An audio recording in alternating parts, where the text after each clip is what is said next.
E aí, pessoal, chegou o momento da nossa revisão. Eu espero que vocês estejam gostando da aula, porque é uma forma de pensar o homem a partir do sagrado, a partir da relação homem e Deus.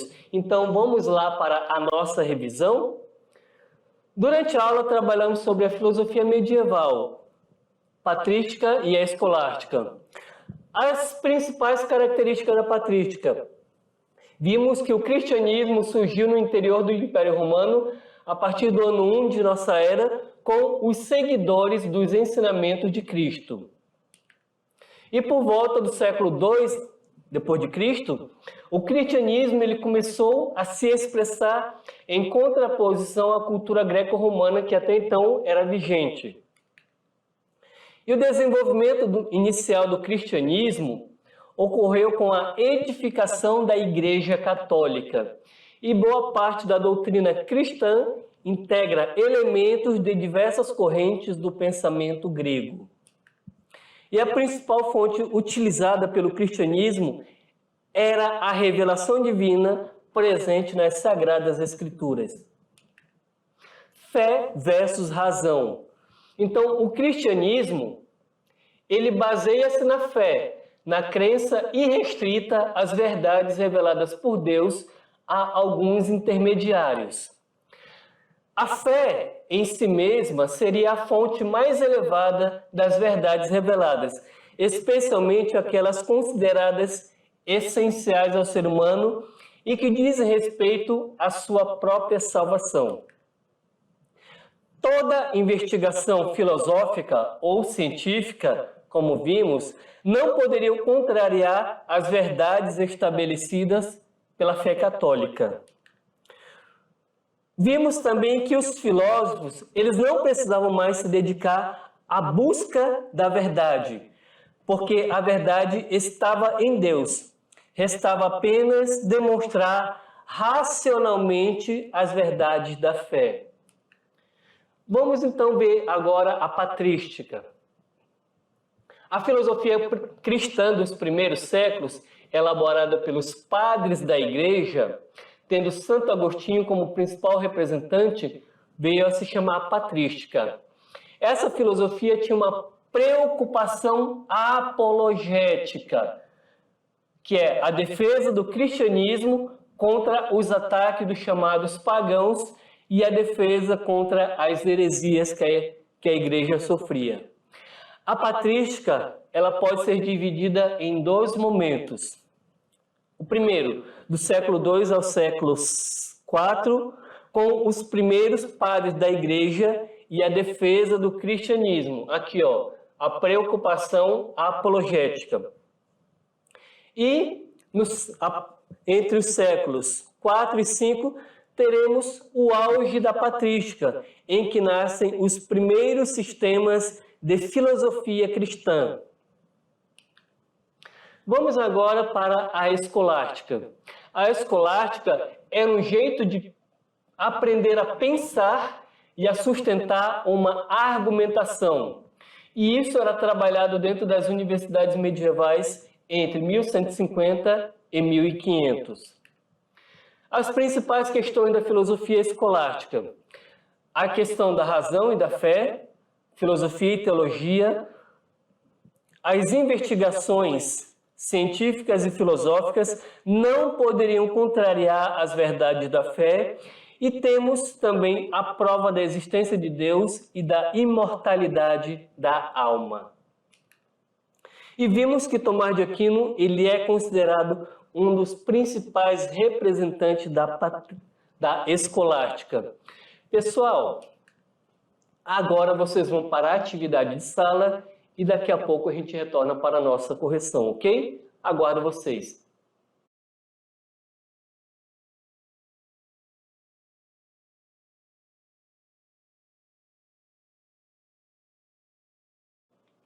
E aí, conseguiram responder bem? Gostaram dessa temática? Pessoal, eu particularmente gosto muito de trabalhar esse período histórico, a patrística e a escolástica, que muitas vezes, por certos pensadores, certos, assim, dentro do contexto filosófico, histórico, certos cientistas consideram esse período um período assim que muitos vão dizer um obscurantismo, que nada se escreveu, que pouco se tem dentro do contexto filosófico, mas eu considero muito importante porque a gente analisa como que surgiu o cristianismo, como todo aquele processo que o mundo inteiro foi passando, saindo da crença em vários deuses para um único Deus, todo aquele contexto histórico, a questão do pecado, do voltar-se para Deus, tudo isso eu gosto de analisar de uma forma bem positiva, porque são conceitos que, querendo ou não, repercutem até hoje na nossa vida. Aqueles que acreditam em Deus, que têm a sua fé, que têm a sua crença em Deus, por mais que hoje em dia a gente possa dizer, é tão comum acreditar em Deus, só que naquela época era diferente. As pessoas acreditavam a crença delas eram voltadas, em sua grande maioria, para uma crença em vários deuses. Então ocorreu todo um processo de modificação do pensamento do ser humano.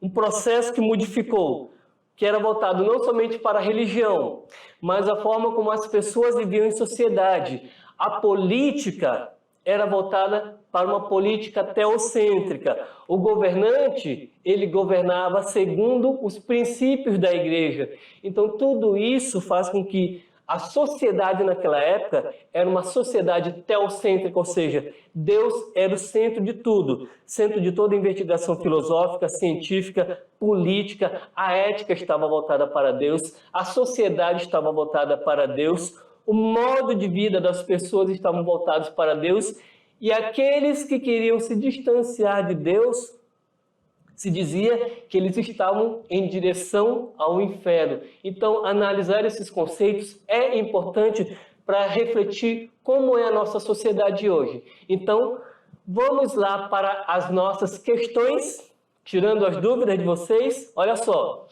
questão número 1. Muitos historiadores da filosofia consideram esse período, olha só, esses historiadores da filosofia consideram esse período como uma fase da filosofia antiga, seguindo a classificação da história antiga. Muitos historiadores da filosofia consideram esse período como uma fase da filosofia antiga, seguindo a classificação da história antiga.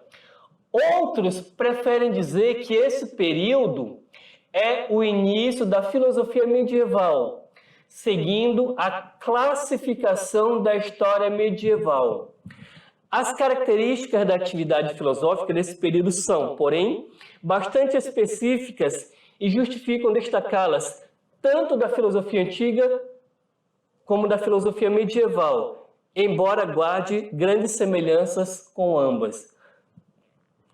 Pessoal, lembram-se que eu falei lá no início da aula que, historicamente falando, a filosofia, historicamente falando, a Idade Média, ela inicia no século V, mas filosoficamente falando, a Idade Média inicia no século II.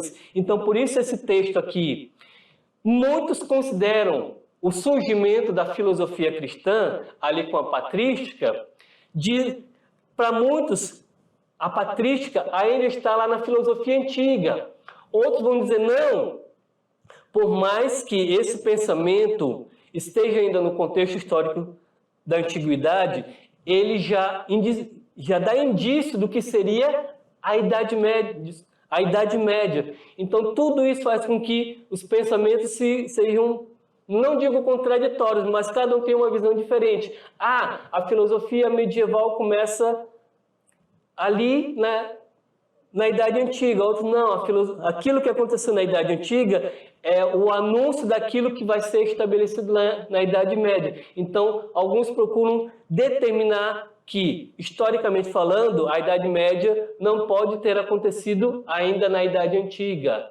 Então, é isso que o texto mais ou menos quer trazer para vocês. essa divisão de pensamento, porque uns consideram que a Idade Antiga vai até tal ponto que a Idade Média começa no século V. E outros vão dizer, não, por mais que a Idade Média comece no século V, já temos ali, a partir do século II, os princípios da Idade Média. Então, é isso que nós vamos analisar, que o texto está apresentando. Mas olha só, o ponto fundamental de toda essa questão é o quê? Vamos voltar para o texto. Temos o seguinte: qual acontecimento histórico, independente de todos esses conceitos, qual acontecimento histórico permite entender a origem e as características próprias tanto da patrística como da escolástica? O que fez com que houvesse a patrística, com que houvesse a escolástica e que houvesse toda essa discussão que nós acabamos de ver na formulação do texto? Qual foi o princípio fundamental aí? Seria a alternativa A, vamos lá, o surgimento do cristianismo? Ou seria a alternativa B, a transição da Idade Média da Idade Antiga para a Idade Média? Vamos voltar aqui no texto. Ou seria a alternativa C, o aparecimento dos primeiros padres da Igreja Católica? A alternativa D diz que seria o surgimento da Igreja Protestante. E aí fala que seria a cristianização das obras de Platão e Aristóteles, que eram consideradas obras pagãs. Pessoal, o acontecimento principal que marca todo esse contexto histórico que a gente está analisando, apesar de que, se a gente for voltar aí para o texto, vamos voltar lá? Olha só. A gente viu que a gente estava falando sobre a transição da Idade Média, da Idade Antiga para a Idade Média. A gente está dentro desse contexto histórico. Temos também o aparecimento dos primeiros padres da Igreja Católica. Só que o acontecimento histórico que marca tudo isso é o surgimento do cristianismo. A transição da Idade Antiga para a Idade Média, ela iria acontecer de uma forma ou de outra. Mas o que determina o que seria a Idade Média? A Idade Média seria a Idade Média sem o aparecimento dos padres da Igreja? Os padres da Igreja Católica só surgiram devido a esse fato histórico, o surgimento do cristianismo. A cristianização das obras pagãs de Platão e Aristóteles se deu ao fato do surgimento do cristianismo. Então, esse é o fato central, o elemento central que deu origem às características próprias da patrística e da escolástica, ok? Vamos agora para a questão número 2. Os textos bíblicos contêm os fundamentos do cristianismo. A partir do século II, contudo, os teólogos cristãos resolveram adaptar à nova fé os textos dos próprios filósofos pagãos, como a gente viu lá durante a aula. Os religiosos que se propuseram a elaborar a doutrina foram chamados de padres da igreja, derivando aí a expressão patrística. No esforço de converter os pagãos, de combater as heresias e justificar a fé, os primeiros padres da igreja escreveram obras de apologética. Olha só, os primeiros padres da igreja, com o intuito de converter os pagãos, de combater as heresias que haviam na época e justificar a fé, eles escreveram obras apologéticas. Inicialmente, a filosofia cristã tinha uma preocupação apologética em relação ao cristianismo. Nos moldes do cristianismo, o que significa a palavra apologética? Uma questãozinha fácil, não é, pessoal? O que significa a palavra apologética? Vamos ver as opções aí. Vamos voltar para o texto. Alternativa A. A palavra apologética significa a não aceitação das obras de filosofia pagã. Ou seria a alternativa B, demonstrar que a vontade humana é essencialmente a vontade de Deus. C. Revelar que a fé só pode ser fundamentada dentro dos princípios filosóficos? Ou seria a alternativa D? O dever de cumprir o que é ordenado pela lei divina através da humanidade. Ou a palavra apologética significa a defesa do cristianismo contra os ataques dos chamados pagãos e a defesa contra as heresias. Pessoal, isso foi muito falado durante a nossa aula e durante a revisão. A palavra apologética, aqueles que escreveram essas obras apologéticas, os padres da igreja, como o próprio texto fala, eles tinham um objetivo: cristianizar os pagãos, tinha um objetivo contra evitar o ataque das heresias e evitar os ataques pagãos. Então, respondeu correto quem optou pela alternativa E. A palavra apologética significa a defesa do cristianismo contra os ataques dos pagãos e contra as heresias que haviam na época. Pessoal, eu espero que vocês estejam respondendo correto. Qualquer dúvida, manda aqui pra gente. E agora, nesse momento, a gente vai para a questão Se Liga no Enem aí, galera. Como vocês já sabem, essa é a questão que a gente trabalha como uma forma de já ir preparando vocês para o Enem. Vamos então para o Se Liga no Enem, questão número 3. Olha só, Enem de 2020, é recente. Sem negar que Deus prevê todos os acontecimentos futuros, porque Deus conhece tudo. Entretanto, nós seres humanos queremos livremente aquilo que queremos. Porque se o objeto da presciência divina é a nossa vontade, se Deus nos deu livre-arbítrio, é essa mesma vontade, assim prevista, que se realizará. Haverá, pois, um ato de vontade livre.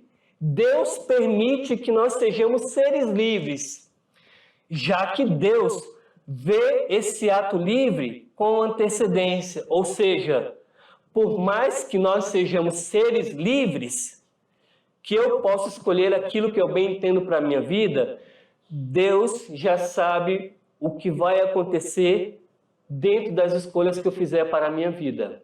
Deus ele já conhece todo o nosso futuro, ou seja, Deus ele já conhece tudo. Independente de qual escolha eu irei fazer, Deus já sabe o resultado, se vai dar certo ou se vai dar errado, ok? Então, vamos prestar atenção nas nossas escolhas, pessoal. E vamos voltar aqui para o texto para dar continuidade a esse questionamento dessa pergunta do Enem de 2020. E olha só, essa discussão proposta pelo filósofo Agostinho de Hipona, lá Santo Agostinho, indica que a liberdade humana apresenta o quê?